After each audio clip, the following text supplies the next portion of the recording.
各位家長你好，我哋而家會教你點樣由會展站經地面前往香港會議展覽中心。首先，我哋由會展站嘅 B2 出口出發，我哋向前行，會經過一個過境巴士總站。我哋喺過境巴士總站轉左，然後一路向前行。喺你嘅右手邊會出現一座紅綠燈，我哋喺紅綠燈嗰度等過馬路。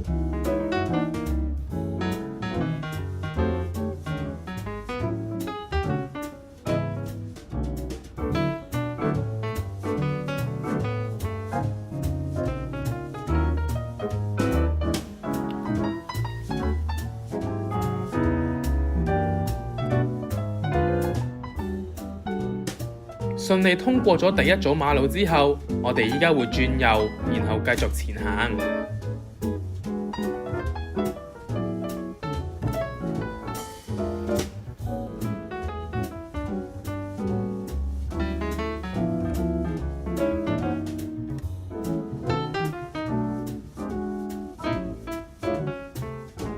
過埋呢盞紅綠燈之後，我哋會沿住博覽道東直行。